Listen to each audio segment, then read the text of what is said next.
वंदना उनकी करें, वंदना उनकी करें। तो इस तरह से ये वंदना आज अभी समाप्त होती है और बाद में जुड़े सभी भैया दीदी को मैं नमस्कार करता हूँ। और जैसा कि हम लोग को पता है कि आज से व्यवहारवादी समाजशास्त्र का अध्ययन होना है।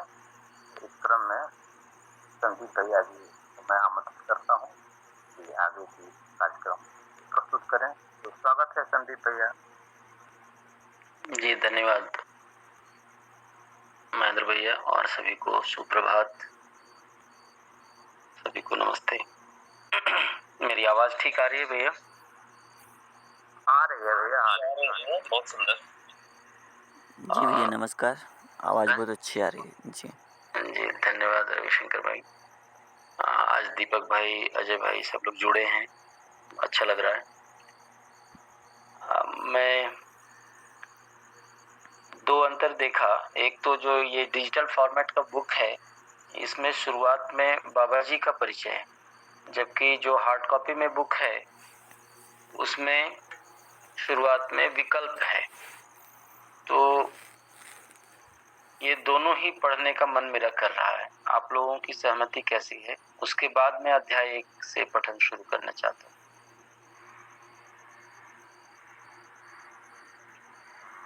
जी भैया, तो चूंकि आप जैसा अच्छा समझते हैं, तो चूंकि पृष्ठभूमि में भी कुछ अगर आता है तो इसलिए माइंड सेट होता है, तो आप जैसा उचित समझें, मुझे लगता है वही। और भैया लोग की क्या सहमति है देखते हैं।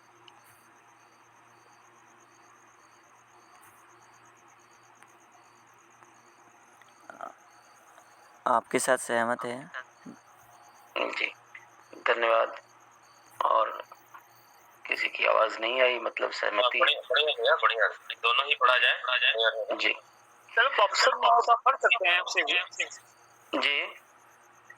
विकल्प जो ऑप्शन दिया है उसे पढ़ सकते हैं, एक बार पूरा कंप्लीट हो जाएगा। जी हाँ, विकल्प ये बुक में दिया है, विकल्प है मतलब अध्याय शुरू होने से पहले। और डिजिटल फॉर्मेट में जो बुक शेयर किया जा रहा है, इसमें बाबा जी का परिचय है।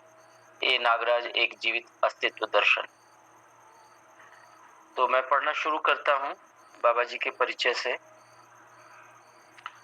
तो पहले होगा बाबा जी का परिचय, फिर होगा विकल्प का पठन, फिर होगा व्यवहारवादी समाजशास्त्र का परिचय, उसके बाद अध्याय का पठन शुरू होगा।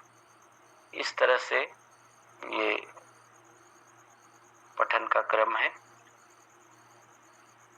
आप सभी को पुनः नमस्कार और पूज्य बाबा जी को नमन करते हुए उनका परिचय।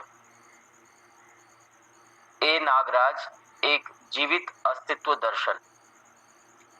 ए नागराज एक ऐसा नाम है जो अमरकंटक की वादियों में चुप चुप गूंजते रहता है। दुनिया में दो तरह के लोग होते हैं, एक वे जो अपना नाम लाउड स्पीकर लगाकर गली मोहल्ले में गूंजाते रहते हैं, दूसरे वे जिनका नाम प्रकृति के हर स्पंदन के साथ झंकृत होते रहता है। प्रकृति ने जिसे अपनी धड़कनों में पिया हो, ऐसा ही एक नाम है ए नागराज। इसका एक और भी अर्थ है, प्रकृति को भी श्री नागराज बाबा ने अपने अंतःकरण में पिया है, उन धड़कनों को जिया है, प्रकृति की अंतरात्मा का साक्षात्कार किया है। इस तरह तद्गत तल्लीन हुए बिना प्रकृति की अंतरात्मा को पहचाना नहीं जा सकता। इसी तल्लीनता का असर है कि प्रकृति भी इस नाम को पीकर पुलकित होती है। एक शायर ने बहुत अच्छा लिखा है, हजारों साल नरगिस अपनी बेनूरी पर रोती है, बड़ी मुश्किल से होता है चमन में दीदावर पैदा। यानी रातें हजारों साल से आज ओस के रूप में अपना आंसू बहा रही है और अपने कालेपन को रो रही है। इस काली रात की खूबसूरती को देखने वाला बड़ी मुश्किल से पैदा होता है, ऐसा एक अर्थ इस शेर का आ रहा है। शायद यह वही दीदावर है, यानी देखने वाला, जो इस भारत के चमन में मुश्किल से पैदा हुआ है। इस बाबा में नरगिस का नूर, तेज और सूरज की रोशनी जैसे साथ साथ जीती है, सौंदर्य और सूरज जैसे इस व्यक्ति में साथ साथ जीवित हो उठे हैं। श्री नागराज बाबा का जन्म कर्नाटक प्रांत के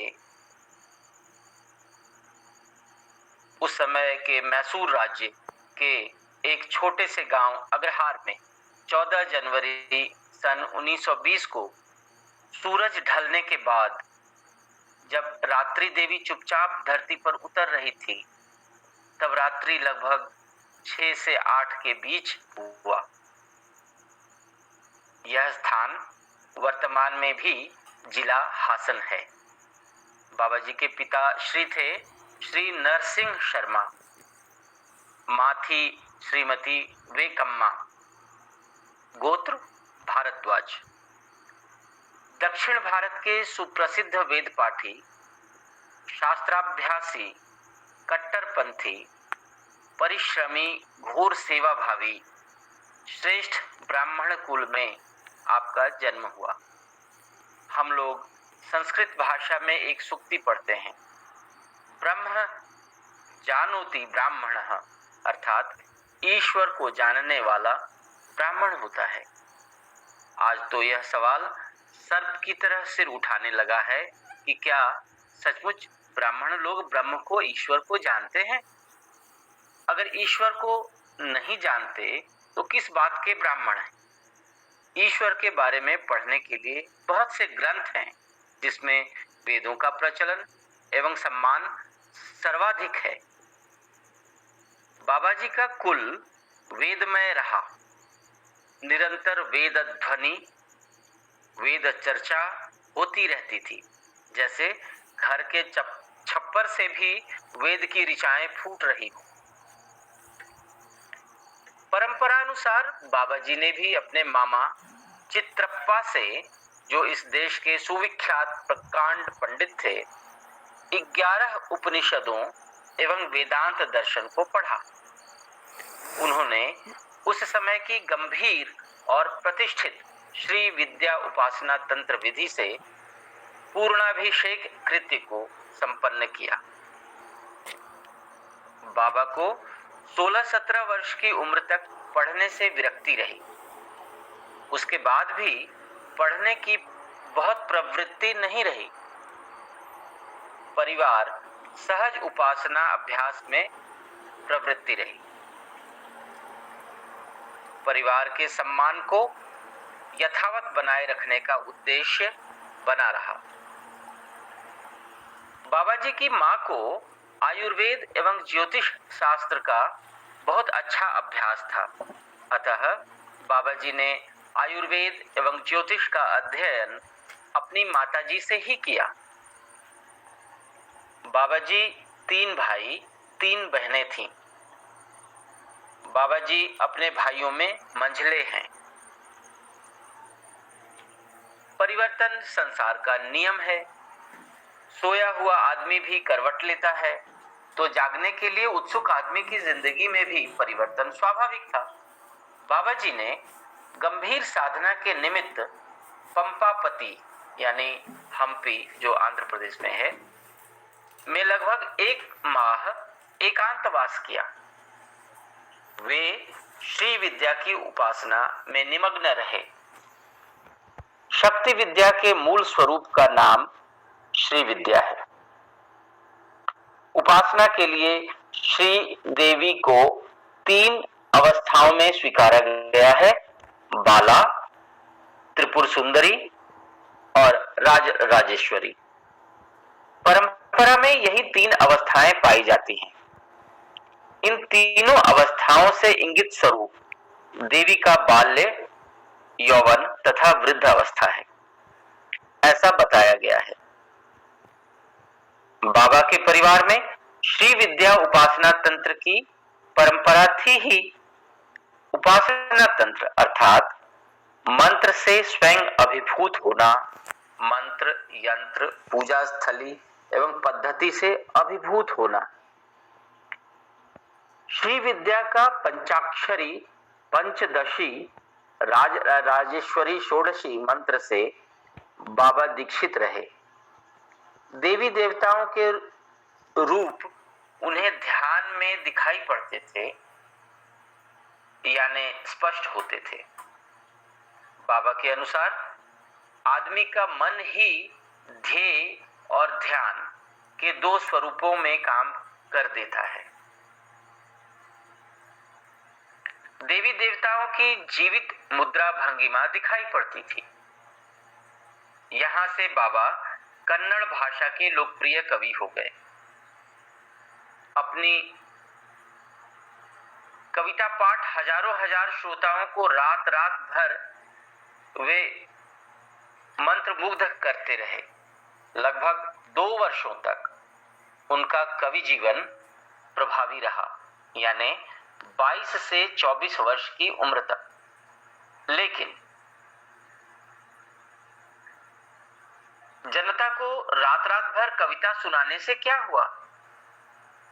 प्रयोजन कुछ दिखाई नहीं पड़ा, इसलिए कविता करने से विरक्ति होती गई। उस समय के प्रचलन के अनुसार वे ज्यादातर भक्ति और विरक्तिवादी कविताएं लिखते रहे। इस बीच वेदांत दर्शन को समझने की इच्छा होने लगी, तो विधिवत उन्होंने अपने मामा लोगों के सानिध्य में वेदांत का अध्ययन किया।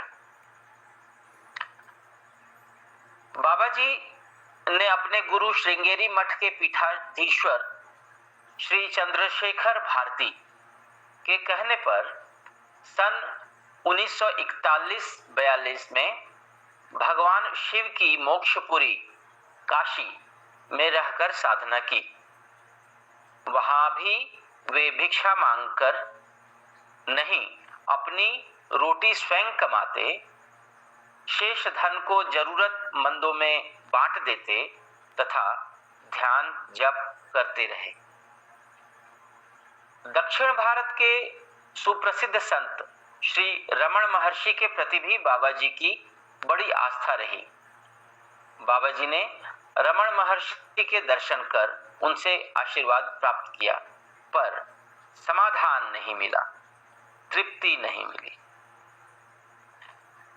काशी से लौटकर 22वें वर्ष में सन 1942 में बाबा जी का विवाह श्रवण बेलगुड़ा के श्री हिरगना हल्ली मंजेया की एकमात्र संतान सौभाग्यवती नागरत्ना देवी के साथ संपन्न हुआ। श्री नागरत्ना देवी का जन्म अश्विन नवरात्रि में शुक्ल पक्ष चतुर्थी तिथि यानी 10 अक्टूबर 1926 को हुआ था। विवाह के पश्चात सन 49 तक बाबा जी मैसूर, बेंगलोर, मद्रास में रहे। उन्होंने वहां पेंसिल बनाने का एक कारखाना लगाया। सन 1939 से सन 1949 तक इस तरह की जीविकोपार्जन चलते रहा। सन 1949 के बाद मन इस कार्य से उचटने लगा। आजादी के बाद संविधान को देखने पर उसमें राष्ट्रीय चरित्र का कोई स्वरूप नहीं मिला।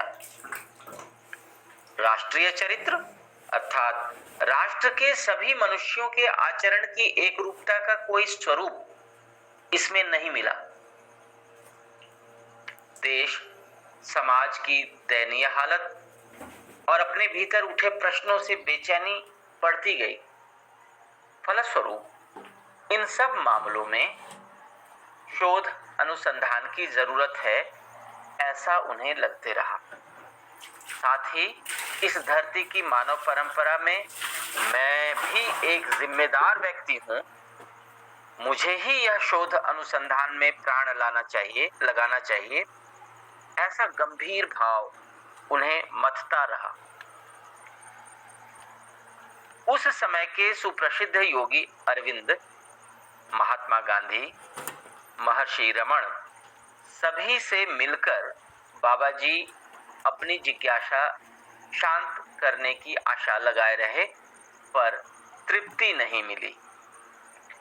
किसी को अपने प्रश्नों से निरुत्तर कर देना उनका आशय नहीं था, बल्कि वे अपने प्रश्नों का उत्तर चाहते थे, अपने लिए तृप्ति। राष्ट्रीय आचार संहिता का स्वरूप क्या है? मनुष्य में बंधन और मोक्ष का स्वरूप क्या है? यही मूलभूत प्रश्न थे उनके जीवन में। अपने प्रश्नों का उत्तर खोजना, इसके लिए अनुसंधान करना उनकी जिम्मेदारी थी। अतः उन्होंने अपना घर बार, कारखाना, मित्र, परिजन सब छोड़ दिया। वंदनीय माताजी यानी उनकी सहधर्मिणी भी उनके साथ सर्वस्व त्याग कर अमरकंटक की पुण्य भूमि में भगवती नर्मदा के उद्गम स्थल पर पहली बार आई। उस दिन 31 दिसंबर सन 1949 की रात्रि थी। रात सन्नाटे में घिरी अमरकंटक की एकांत पहाड़ियां, रात के सन्नाटे को चीरती मंदिर की टुनटुनाती हुई आरती की घंटियां, सब कुछ नया नया था और मन में वही दहकने वाले सवालों की तपन थी। दूसरे दिन सन 1950 का पहला दिन था, 1 जनवरी सन 1950। उषा ने अंगड़ाई ली, जीवन ने भी करवट ली हो जैसे। विशाल फैले हुए वन, नर्मदा का शांत उद्गम, सुबह से शाम तक सन्नाटा, थोड़े से लोग और प्रकृति। सन्नाटा, एकांत के बीच जीता हुआ आदमी। यह आदमी क्या है? परमात्मा क्या है? प्रकृति क्या है? इनका आपस में कोई संबंध भी है? सवाल ही सवाल, फणिधर सर्प की तरह फुफकारते हुए सवाल ही सवाल, और उत्तर कहीं नहीं। सर्पिल सवालों के बीच तनकर खड़ा एक अकेला आदमी, जैसे भगवान शिव के अंग अंग में नाग लिपटे होते हैं। सवाल डसते भी हैं और आदमी को अपनी फुफकार से जगाते भी हैं। यह सवालों की फुफकार से जागे हुए एक आदमी की अंतर कथा है। मैं महीनों इन पहाड़ी में घूमते रहा हूं। एक अजीब सी चुप उदासी के सिवा इन पहाड़ों और जंगल की आत्मा का कुछ पता नहीं चलता है। इन गुमसुम पहाड़ियों में ब्रह्मगिरी पर्वत पर बाबा लगातार 19 वर्षों तक तरह तरह की तपस्या में निमग्न रहे। तब इन पहाड़ियों ने अपना हृदय खोल दिया। प्रकृति का अनुपम सौंदर्य उजागर हुआ। अस्तित्व सहज अंतरात्मा ने अपने बंद दरवाजे खोले। अस्तित्व का प्रयोजन स्पष्ट हुआ। मानव जीवन के साथ उनका संबंध उजागर हुआ। प्रकृति और आदमी जिस सत्ता में संचालित उद्भासित है, वह व्यापक उद्भासित हुआ। साधना की सर्वोच्च अवस्था, निर्विकल्प समाधि के अनुभव से वे एकाकार हुए। निर्विचार अवस्था मनुष्य के लिए आश्चर्यजनक अनजाना। समाधि में प्रश्न खो जाते हैं, पूछने वाला गुम हो जाता है। पर वे जो चाहते थे उसका उत्तर उन्हें समाधि में भी नहीं मिला। मौन और भक्ति विरक्ति के बदले वे प्रयोजन को खोजते रहे। पातंजल योग सूत्र में लिखित संयम नाम की एक स्थिति है। बाबा ने लगभग 6 माह तक आकाश में संयम किया। तब अचानक सृष्टि का संपूर्ण रहस्य, मानव जीवन का प्रयोजन, उसका स्वरूप, परमात्मा, प्रकृति और परमात्मा की स्थिति सब एकदम स्पष्ट हो गए। इससे उनको परम तृप्ति मिली, परम विश्राम को वे उपलब्ध हुए। जो उनको मिला मूल प्रश्न के उत्तर के रूप में, बंधन, जीवनगत भ्रम के रूप में, पीड़ित होने की घटना और जीवन ही जागृत होकर भ्रम मुक्ति का अनुभव करने की सुखद घटना स्पष्ट हुई। जागृत मानव परंपरा में मानवीयतापूर्ण आचरण केंद्रित सार्वभौम आचार संहिता रूपी संविधान मिला। उसे ही वे अपने मध्यस्थ दर्शन सह अस्तित्ववाद में पिछले 26 वर्षों से लोगों को बताते जा रहे हैं। उसी की एक कड़ी है यह व्यवहारवादी समाजशास्त्र। यहाँ जब ये लिखा गया था तब ये 26 वर्ष का समय लिखा गया है, अभी ये और भी ज्यादा है। एक आश्चर्यजनक किंतु अत्यंत साधारण से किसान दिखने वाले एक सद्गृहस्थ साधु के पास साक्षात्कार से निश्रित परम ज्ञान, जीवन ज्ञान, अस्तित्व दर्शन, मानवीयतापूर्ण आचरण ज्ञान की यह माला आम आदमी को अर्पित है। उन्हें देखकर डर नहीं लगता, बल्कि अपने में एक आत्मविश्वास जगता है कि बाबा जैसा एक साधारण व्यक्ति जीवन के परम सत्य को जब पा सकता है तो हम लोग भी क्यों नहीं पा सकते। हम सत्य को उपलब्ध हो जाएं, इसमें क्या शंका है। अमरकंटक की पहाड़ियां इस व्यक्तित्व की सुगंध से भर गई हों, जैसे उसी सुगंध की एक लहर है, फैलाव है यह प्रबंध। आपकी अपनी अस्मिता, आपके अपने वैभव का संगीत जो बाबा की चिंतन रूपी बांसुरी से आनंद के आमंत्रण बिखेर रहा है। आओ अमृत के पुत्रों, तुम्हारा स्वागत है इस ज्ञान के सुगंधित सागर में सराबोर होने, अपने स्व को पहचान कर उसके वैभव में आह्लादित होने का निमंत्रण है। आज ईसा के शब्द कितने सटीक हो गए हैं। मांगो तुम्हें मिलेगा, खोजो तुम पाओगे, खटखटाओ तुम्हारे लिए खोल दिया जाएगा द्वार। राजन शर्मा, नंदिनी, जिला दुर्ग, मध्य प्रदेश। इस तरह बाबा जी का संक्षिप्त परिचय पूरा हुआ। अब विकल्प, क्या यहाँ रुकना है?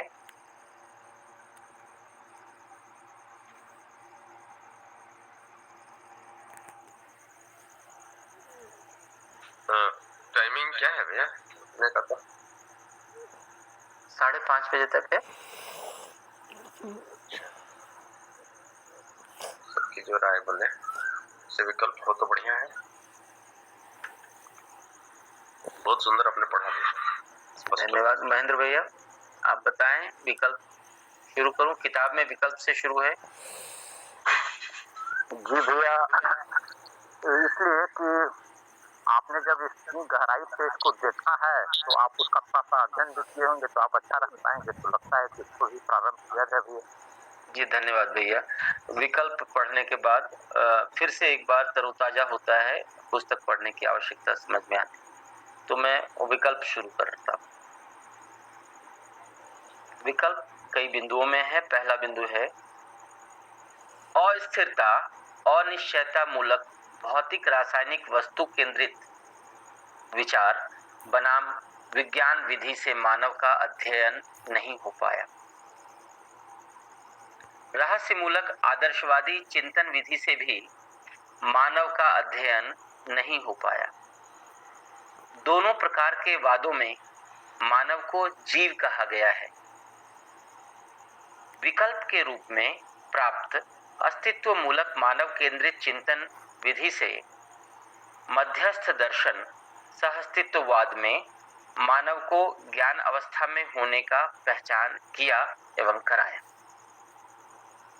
मध्यस्थ दर्शन के अनुसार मानव ही ज्ञाता यानी जानने वाला, सहअस्तित्व रूपी अस्तित्व जानने मानने योग्य वस्तु अर्थात जानने के लिए संपूर्ण वस्तु है। यही दर्शन ज्ञान है। इसी के साथ जीवन ज्ञान व मानवीयतापूर्ण आचरण ज्ञान सहित सहअस्तित्व प्रमाणित होने की विधि अध्ययन गम्य हो चुकी है। अस्तित्व मूलक मानव केंद्रित चिंतन ज्ञान, मध्यस्थ दर्शन, सह अस्तित्ववाद शास्त्र रूप में अध्ययन के लिए मानव सम्मुख मेरे द्वारा प्रस्तुत किया गया है। दूसरा बिंदु, अस्तित्व मूलक मानव केंद्रित चिंतन के पूर्व मेरी यानी ए नागराज अग्रहार जिला हासन कर्नाटक प्रदेश भारत दीक्षा अध्यात्मवादी ज्ञान वैदिक विचार सहज उपासना कर्म से हुई। वेदांत के अनुसार ब्रह्म सत्य जगत मिथ्या, जबकि ब्रह्म से जीव जगत की उत्पत्ति बताई गई। उपासना यानी देवी देवताओं के संदर्भ में कर्म, स्वर्ग मिलने वाले सभी कर्म भाषा के रूप में। मनु धर्म शास्त्र में 4 वर्ण 4 आश्रमों का नित्य कर्म प्रस्तावित है। कर्म कांडों में गर्भ संस्कार से मृत्यु संस्कार तक 16 प्रकार के कर्म कांड मान्य हैं एवं उनके कार्यक्रम हैं। इन सब के अध्ययन से मेरे मन में प्रश्न उभरा कि सत्यम ज्ञानम अनंतम ब्रह्म से उत्पन्न जीव जगत मिथ्या कैसे? तत्कालीन वेदज्ञों एवं विद्वानों के साथ जिज्ञासा करने के क्रम में मुझे समाधि में अज्ञात के ज्ञात होने का आश्वासन मिला। शास्त्रों के समर्थन के आधार पर साधना समाधि संयम कार्य संपन्न करने की स्वीकृति हुई। मैंने साधना समाधि संयम की स्थिति में संपूर्ण अस्तित्व सह अस्तित्व होने रहने के रूप में अध्ययन अनुभव पूर्ण विधि से समझ को प्राप्त किया, जिसके फलस्वरूप मध्यस्थ दर्शन सह अस्तित्ववाद वांग्मय के रूप में विकल्प प्रकट हुआ। आदर्शवादी शास्त्रों के अनुसार रहस्य मूलक ईश्वर केंद्रित चिंतन ज्ञान तथा परंपरा के अनुसार ज्ञान अव्यक्त अनिर्वचनीय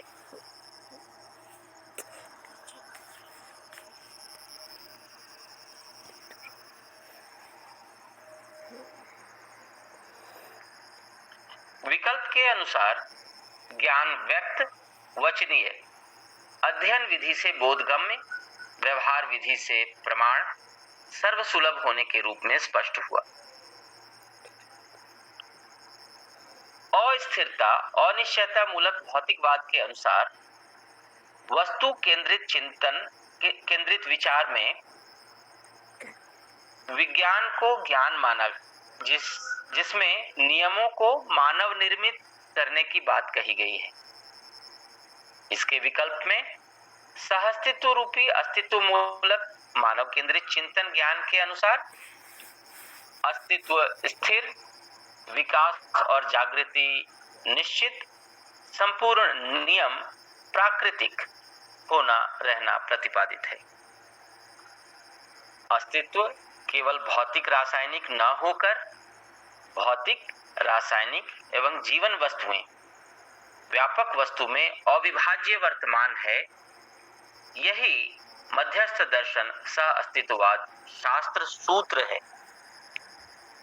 सत्यापन। मैंने जहां से शरीर यात्रा शुरू किया वहां मेरे पूर्वज वेद मूर्ति कहलाते रहे। घर गांव में वेद व वेद विचार संबंधित वेदांत उपनिषद तथा दर्शन ही भाषा ध्वनि धुन के रूप में सुनने में आते रहे। परिवार परंपरा में वेद सम्मत उपासना, आराधना, अर्चना, स्तवन कार्य संपन्न होता रहा।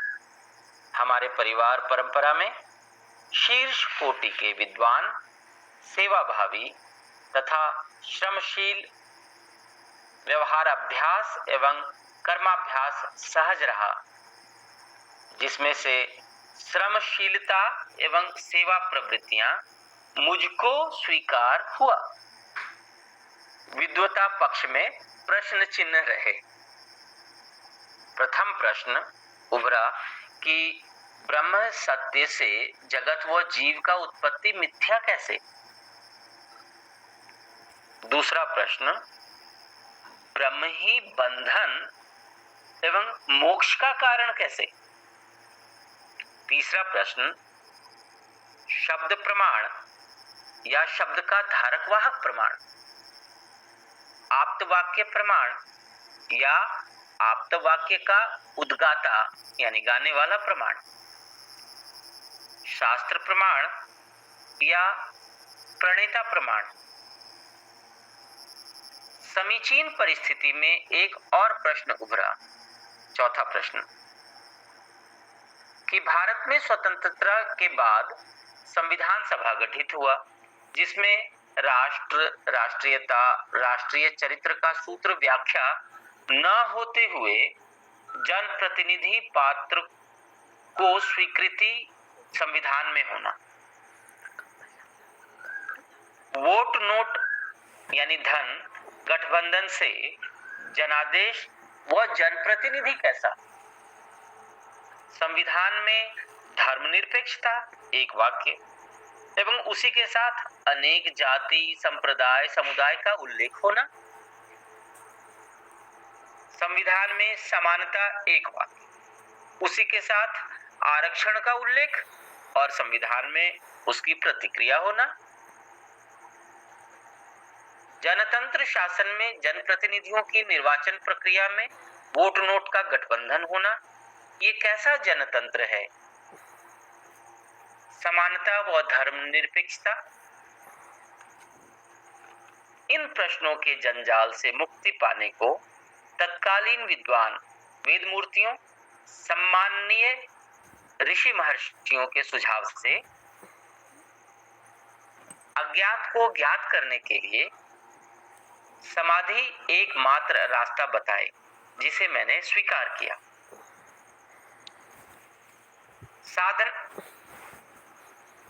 साधना के अनुकूल स्थान के रूप में अमरकंटक को स्वीकारा।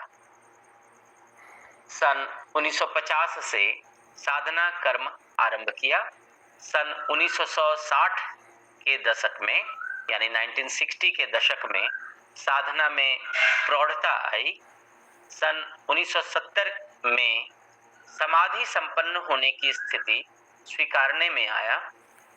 समाधि स्थिति में मेरे आशा, विचार, इच्छाएं चुप रहीं। ऐसी स्थिति में अज्ञात को ज्ञात होने की घटना शून्य रही, यह भी समझ में आया।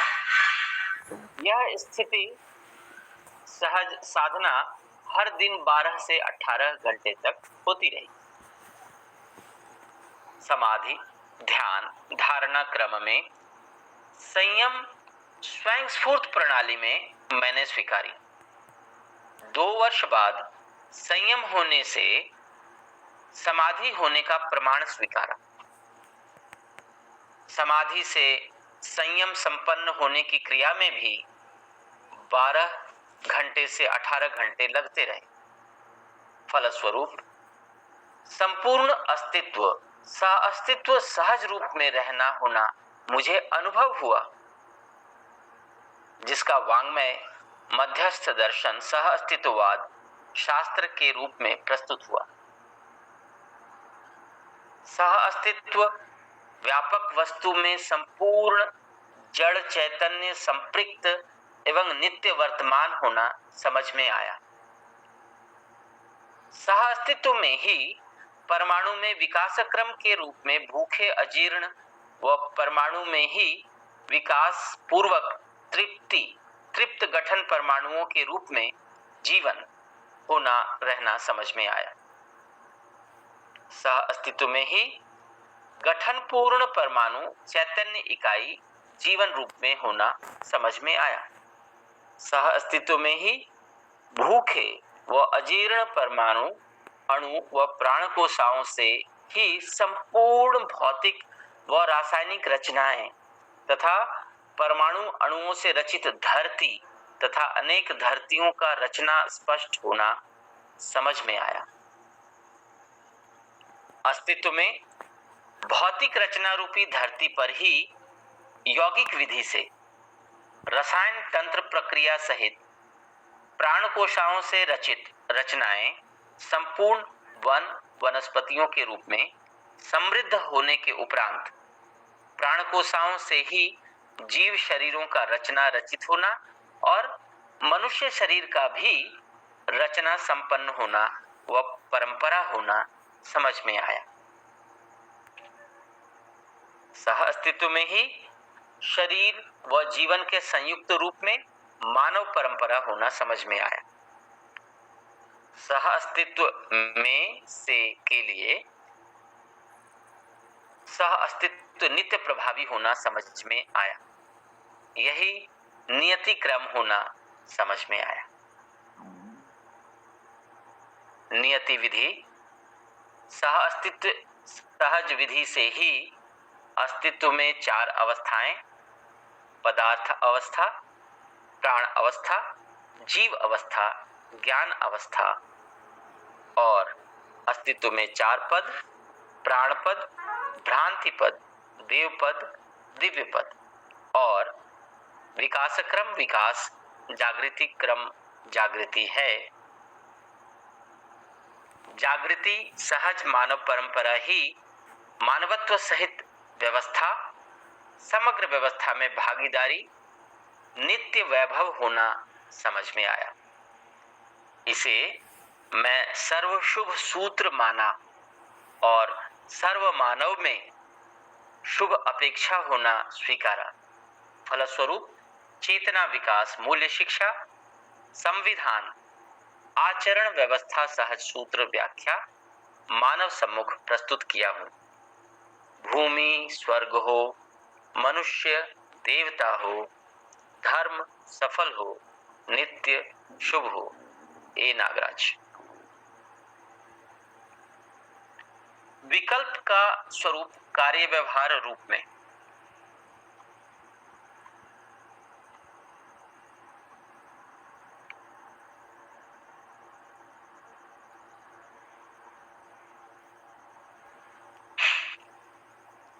विकास क्रम में पदार्थ अवस्था एवं प्राण अवस्था है। पदार्थ अवस्था धरती में संपूर्ण प्रकार के खनिजों से संपन्न होने के उपरांत, प्राण अवस्था सभी प्रकार के वन, बड़े छोटे जंगल, अनेक प्रकार के वनस्पतियों से संपन्न होना पाया जाता है।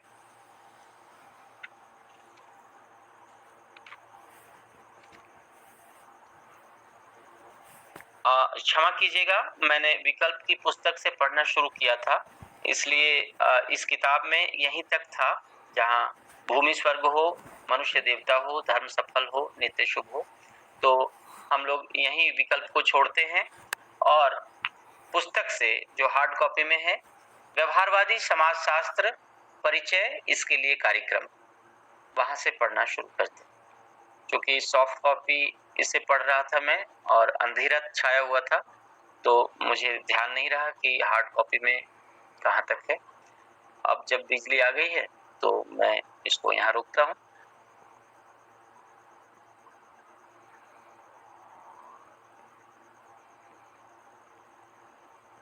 व्यवहारवादी समाजशास्त्र परिचय इसके लिए कार्यक्रम। तो अनुक्रमणिका से पहले इसको रखा गया है और जैसा कि ध्यान दिया जाए तो अनुक्रमणिका पढ़ने पर अध्याय 10 अध्याय हैं 10 अध्यायों के बारे में उससे पूर्व इस खंड में बातें रख दी गई। तो पहले मैं अनुक्रमणिका पढ़ दूं ताकि जब इस खंड को पढ़ें तो आप उससे इसको जोड़कर देख सकें।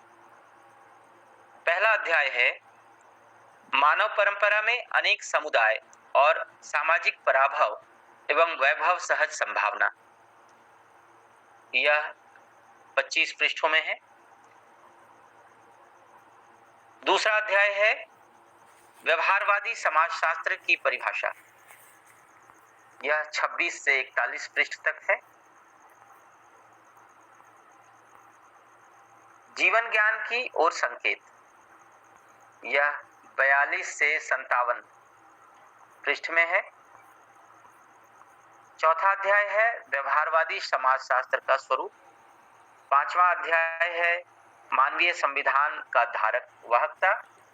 छठा अध्याय है मौलिक अधिकार। सातवां मानव में संचेतना। आठवां दायित्व और कर्तव्य। नौवां समाज और विधि।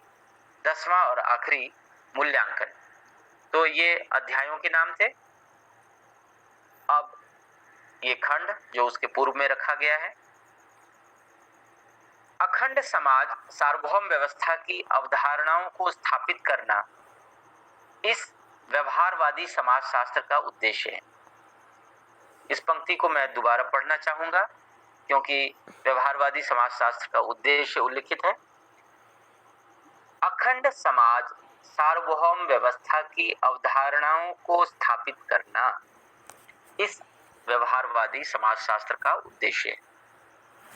इसके लिए समुदायवादी समाज कहलाने वाले मूल कारणों को और अखंड समाज सार्वभौम व्यवस्था सूत्र व्याख्या रूप में जीना समझा गया है। तो थोड़ा सा विश्लेषण। जीना किसको समझा गया? हम लोग जीना जिंदगी इस तरह की बातें करते हैं। यहाँ दो ही धारा बाबा जी कह रहे हैं, या तो सामुदायिक समाज कहलाने वाले मूल कारण और दूसरा है अखंड समाज सार्वभौम व्यवस्था सूत्र व्याख्या के रूप में जीना समझा गया। यानी दो ही तरीके से मानव जीता है, या तो समुदायवादी सोच से या अखंड समाज के सोच से। ऐसा मुझे समझ में आया। नीचे 5 बिंदु हैं। मानव शरीर रचना रूपी नस्लों में विविधता, रंगों में विविधता, मानव अपने आस्थावादी विचारों से ऊपर कहे दो विविधता से उत्पन्न भय और प्रलोभन से मुक्ति अथवा राहत पाने के अर्थ में किए गए प्रयासों में अंतर्विरोध और विविधता, यानी नस्ल और रंग में जो विविधता है उससे भय और प्रलोभन। चौथा बिंदु है सुविधा संग्रह में विविधता और अंतर्विरोध, यानी जो अभी की गरीबी अमीरी देखते हैं सुविधाओं की मात्रा के रूप में और उससे पनपा असंतोष। पांचवा है दर्शन विचारों में यथा आदर्शवादी और भौतिकवादी विचारधाराओं में रहस्य, अनिश्चयता, अस्थिरता से ग्रसित होने के आधार पर अंतर्विरोध और विविधताएं।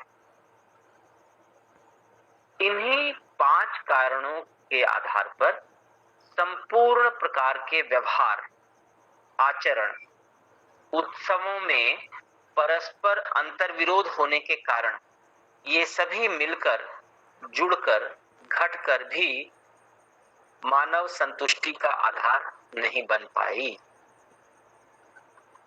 तो पृष्ठ 1 में जो बात रखी गई इसमें यही समझ में आया कि जिस 2 तरीके से जीना होता है उसमें पहला तरीका समुदायवादी है और उसके अंतर्गत ये 5 बिंदु बताए बाबा जी ने, जिसमें कई तरह के परमुटेशन कॉम्बिनेशन यानी अनुपातिक कितना भी जोड़ घटाव कर लें उसके आधार पर मानव की संतुष्टि का आधार नहीं बन पाया। जैसे सर्व मानव को न्याय चाहिए न कि फैसला, सर्व मानव को व्यवस्था चाहिए न कि शासन, सर्व मानव को समाधान, समृद्धि, अभय, सह अस्तित्व चाहिए, न कि अतृप्ति से ग्रसित संग्रह, सुविधा एवं रहस्य। इन आशयों के सकारात्मक पुष्टि और उसके प्रमाण ऊपर कहे गए दोनों प्रकार की विचारधाराओं से 20वीं शताब्दी के अंतिम दशक तक सार्थक होना संभव नहीं हुआ। इसी रिक्ततावश मानव मन में विविध प्रकार की पीड़ा का कारण होना स्वाभाविक रहा। ऐसी पीड़ा के आधार पर ही अनुसंधान पूर्वक यथा अस्तित्व मूलक मानव केंद्रित चिंतन में पारंगत होने के उपरांत ही सह अस्तित्ववादी परिपक्व सार्थक विचारों के आधार पर विज्ञान सम्मत एवं विवेक सम्मत विधि से सर्व मानव में जो व्यवहार में, सामाजिक और व्यवसाय में स्वावलंबी होने का आशय रूपी ध्रुव है, इसके संतुष्टि को और उसकी अनिवार्यता को अनुभव किया गया है।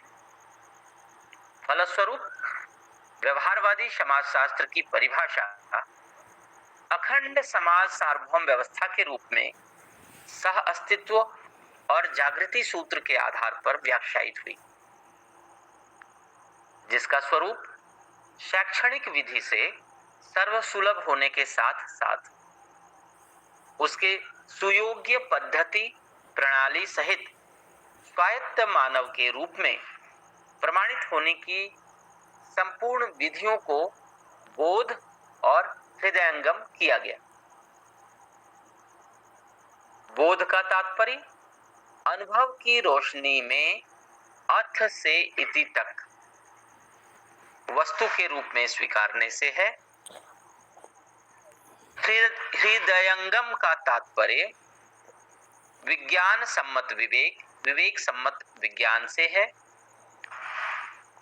विज्ञान का तात्पर्य कालवादी, क्रियावादी, निर्णयवादी विधि से और विवेक का तात्पर्य मानव प्रयोजन रूपी समाधान, समृद्धि, अभय, सह अस्तित्व के रूप में पहचाना गया है।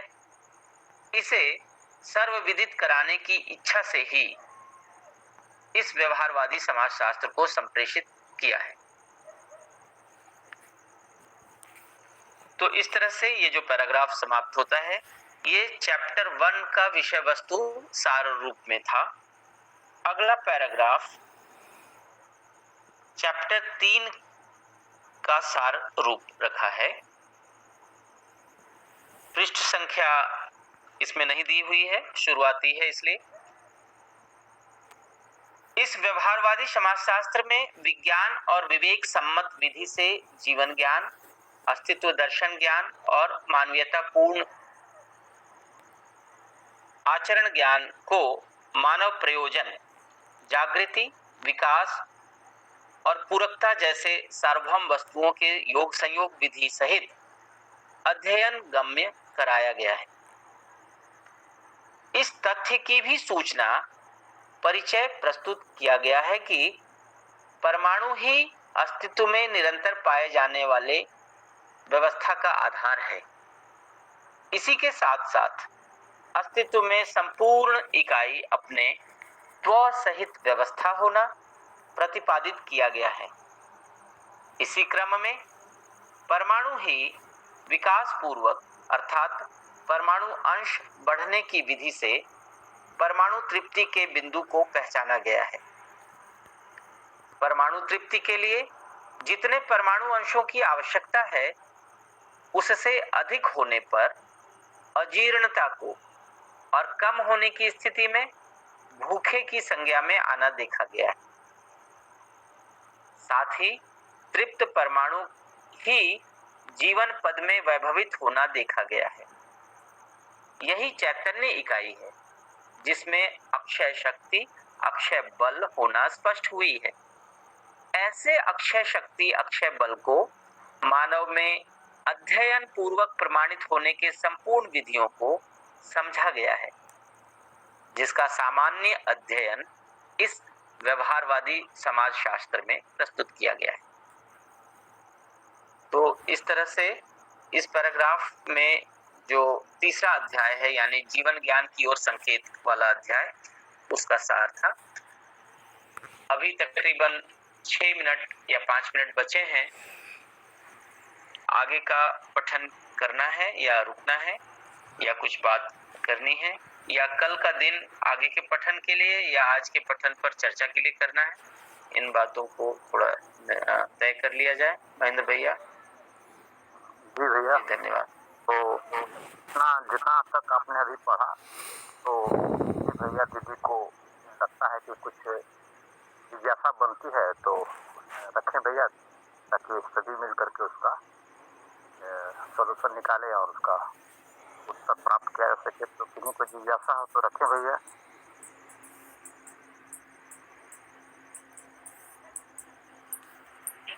भैया एक बात था इसमें। नमस्ते भैया सभी को, तो महेंद्र भैया को भी नमस्ते। रखे भैया? बिल्कुल भैया, बिल्कुल रखने के लिए तो बोला गया। जी भैया। एक चीज इसमें जो अंतर समझ में आता है कि आस्था विधि से जहाँ ऐसे लोगों का, ऐसे महामानव का हमने उनका पूजा विधि से अगरबत्ती जलाकर या उनका ध्यान करके और उनके द्वारा प्रतिपादित ज्ञान को या उनके आचरण को हमने अपनाने का प्रयास किया है ना। और दूसरा यहाँ बाबा जी हैं, और इसमें बाबा जी ने जैसा सूचना है कि आस्था विधि में उनके फोटो लगाकर या उनका कहीं कोई एक जो आस्था विधि में होता है उन सब चीजों को मना किया गया है। तो इस पर भी थोड़ा सा प्रकाश डालते तो भैया बड़ा अच्छा रहता है। जी, कहाँ मना किया गया, मैं समझा नहीं, एक बार फिर से प्रश्न रखें।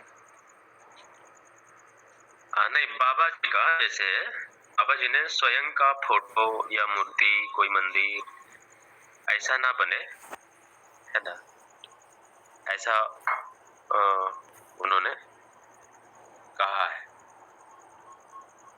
तो इस पर भी कोई प्रकाश तो जी पवन भाई, मैं इतना ही जितना मैं अब तक मध्यम दर्शन को सुन पाया हूँ, समझ पाया हूँ, मुझे उन्होंने जिस चीज को खंडित किया है कि ग्रंथ या महापुरुष, इनको मानने के आधार पर हम लोग आगे बढ़ते आए हैं। इन्होंने यहाँ जानने के आधार पर स्वयं में आश्वस्ति और तृप्ति की बात की है। ऐसे में दोबारा यदि खुद बाबा जी की तस्वीर को मानकर चला जाएगा तो कहीं फिर से पुरानी राह न पकड़ ली जाए, इसके लिए शायद कभी संकेत किया होगा, और ये बात सही भी लगती है। जी भैया। फिर भैया इसमें तो अपनी कृतज्ञता का स्वरूप हमारा क्या हो, कैसा बाबा जी के प्रति कृतज्ञता का स्वरूप, तो जैसा कि हम कृतज्ञ होते हैं पूर्वजों प्रेरकों के प्रति, जिसमें बाबा जी भी सब हमारे सामने हैं। तो अपने मुंह से कहते हैं कि 99 चोट पड़ चुकी थी, यानी पहले के पूर्वजों ने जो अपने श्रमसाध्य प्रयास किए सत्य को उद्घाटित करने और जो भी उपलब्धियां आई, उस बाद ही इनके हाथ तक ये बात पहुंची है। ऐसा ये कृतज्ञ होते हैं अपने पूर्वजों के प्रति। हमारे लिए बाबा जी भी पूर्वज हैं, तो वे भी सभी पूर्वजों में शामिल हैं, तो हमारे लिए कृतज्ञता जी बोलिए। जी रमाशंकर भैया कुछ इस पर रखें तो और थोड़ा स्पष्टता बनेगी भैया। पवन भैया का जो सवाल था, रमाशंकर भैया। जी नमस्ते भैया। भैया के सवाल से मेरा जो बन पड़ रहा है वो यही है कि कृतज्ञता तो निश्चित रूप से अपनी बनती ही है, और जितने भी सुपथ प्रदर्शक हैं उनके प्रति सच्ची कृतज्ञता वही है कि उन्होंने जो संदेश दिया या जिस वस्तु की वो बात कह रहे या जो वस्तु उनके जीने में आया उस वस्तु से हमारा जुड़ाव हो सके, न कि स्रोत व्यक्ति से। तो स्रोत व्यक्ति माध्यम मात्र हैं, उनके माध्यम से वस्तु हमें उपलब्ध हो पाई है, निश्चित रूप से उनके प्रति कृतज्ञता ज्ञापित होती ही है। किंतु अगर हम जैसे फोटो लगाते हैं या मूर्ति पूजन आदि में जाते हैं, जैसे कि परंपरा से चलता चला आ रहा है, तो वही हो जाता है कि वो व्यक्ति की प्रतिमा हाथ में रह जाती है, व्यक्तिवादिता हाथ में रह जाती है और वस्तु छूट जाता है।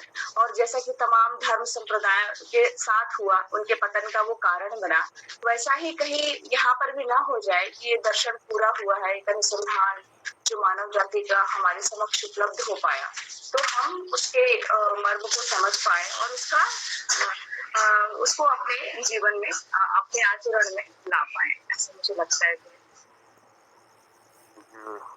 बहुत अच्छा दीदी।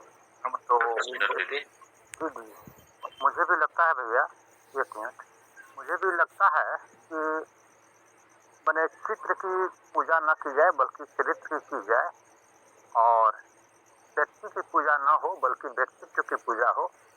तो इस अर्थ में दर्शन में जैसा कि कहा गया कि पूजनीय होना धीमी आत्महत्या है, तो वो इसका उनकी शिक्षा का या उनका जो दर्शन है उसका शिक्षा के माध्यम से लोक व्यापीकरण हो, ये ज़्यादा महत्वपूर्ण है, न किसी व्यक्ति को महिमा मंडित किया जाए, ऐसा कुछ उद्देश्य दिखाई पड़ता है, मुझे ऐसा लगता है।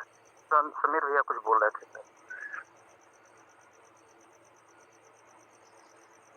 सभी को इस बार जो शिविर प्रारंभ हुआ था, तो योगेश भैया रखे थे कि आज सौभाग्य है कि आज रामनवमी है, तो हम राम के मूर्ति का ध्यान करें या राम के आचरण का। तो यहाँ आचरण का जो प्रमाण है उसका अनुकरण करना ही बाबा जी का पूजा है, बाबा जी के प्रति कृतज्ञता है। तो हम यदि बाबा जी के प्रति श्रद्धा व्यक्त करते हैं, कृतज्ञता व्यक्त करते हैं, उनकी पूजा करते हैं, तो इसका माध्यम है कि उन्होंने जो आचरण बताया वो हमें उतर जाए, ये भाव जाता है। आप लोग इसको रखते हैं, ये मेरे समझ में आता कि उनका आचरण हमारे अंदर उतरे, यही उनकी पूजा होगी, उनके प्रति कृतज्ञता। जी भैया बहुत बहुत धन्यवाद।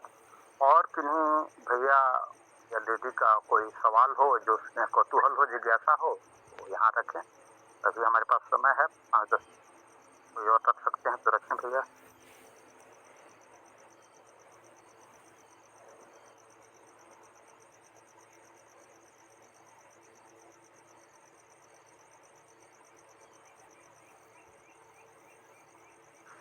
भैया 5:30 बज चुके हैं और 5:30 बजे तक का ही समय है। और ये धीमी आत्महत्या वाली बात कहाँ वांग्मय में लिखी है, थोड़ा हमें बता देंगे तो मैं उसको फिर से आगे पीछे भी पढ़ूंगी। जी भैया जी, वो सोम भैया का ये मैं हम लोग प्रायः सुनते हैं कि उन्होंने कहा कि किसी को अगर हम पूजनीय बना देते हैं तो उनका जो उद्देश्य है या उनका जो शिक्षा है उसका लोक व्यापीकरण नहीं होता है। तो उसका उनकी शिक्षा का लोक व्यापीकरण हो जिससे सभी लोग सामान्य हो जाएं, ये नहीं कि किसी खास को हम विशेष बना दें और सभी और लोग आम हो जाएं।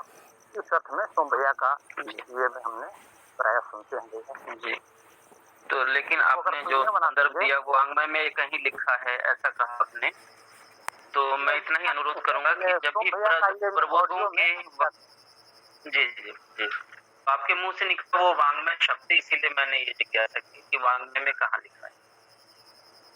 तो प्रबोधकों के वाक्य कहीं सामाजिक पहलू से भी आ सकते हैं, लेकिन वांग्मय को जब हम तकिया कलाम बनाते हैं कि वांग्मय के अनुसार, तो हमें कोई जिम्मेदारी लेनी होगी कि वो वस्तु वांग्मय में कहाँ रखी। नहीं भैया, हम लोग तो किसी को पूजनीय नहीं बना देना है ताकि वो किसी कोई खास महिमा मंडित हो गए, और मैंने इसमें है कि सभी लोग उस चीज को समझ सकें और सरल जी सकें, ऐसा सोम भैया का। यहाँ ये स्वीकार है, बात भावार्थ स्वीकार है भैया, केवल मैं वो वांग्मय के संदर्भ के विषय में ठीक है भैया। और कल जो है सोनाली दीदी जी का है, तो आज कहाँ तक रखे भैया आप, कितना पेज तक था आपका? जी भैया, मैंने अभी अनुक्रमणिका से पहले जो बातें रखी गई हैं उसमें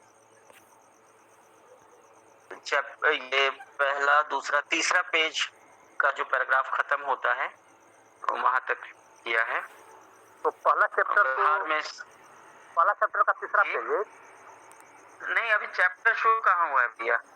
अभी तो अनुक्रमणिका से पहले चैप्टर के ऊपर बात रखी गई है। अच्छा, ठीक ठीक, वहीं से तो ठीक है। तो सोनाली दीदी हैं, तो उसके बाद से कल उनका है। सोनाली दीदी हैं जी जितनी बातें आज हुई, क्या उस पर चर्चा की भी आवश्यकता है? जी, अगर कोई चाहे तो रख सकते हैं, जैसे पवन भैया रखें, और कोई रखना चाहें तो जिज्ञासा वस्तु रख सकते हैं। 5-10 मिनट रखा जा सकता है भैया जी।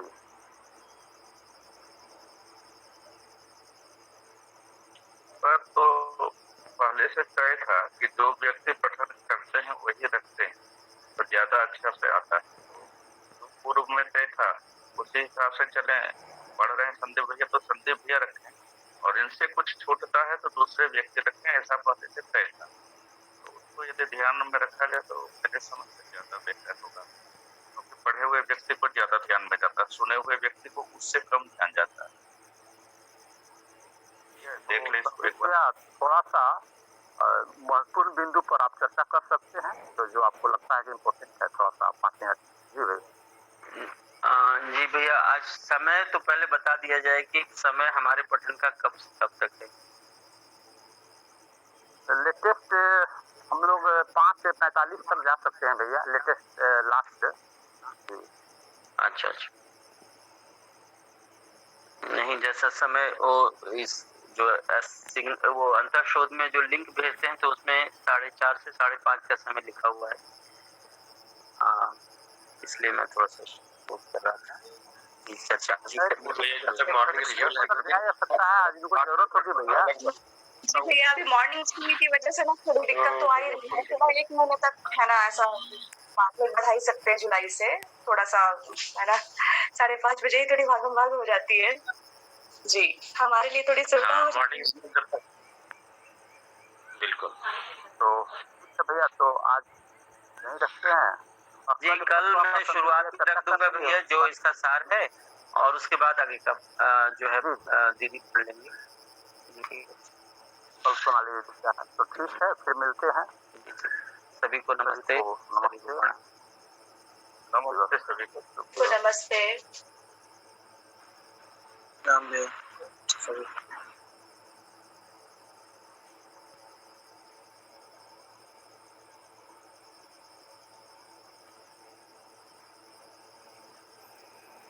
तो दोस्तों, आज का जो पठन है यहीं समाप्त होता है, और आप लोगों को इसकी डिटेल इन्फॉर्मेशन डिस्क्रिप्शन में मिल जाएगी। आप ये पठन को ज्वाइन कर सकते हैं।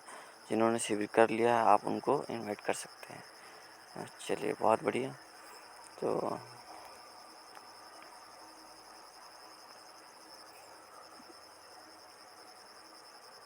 जी नमस्कार जी, दीपक भैया।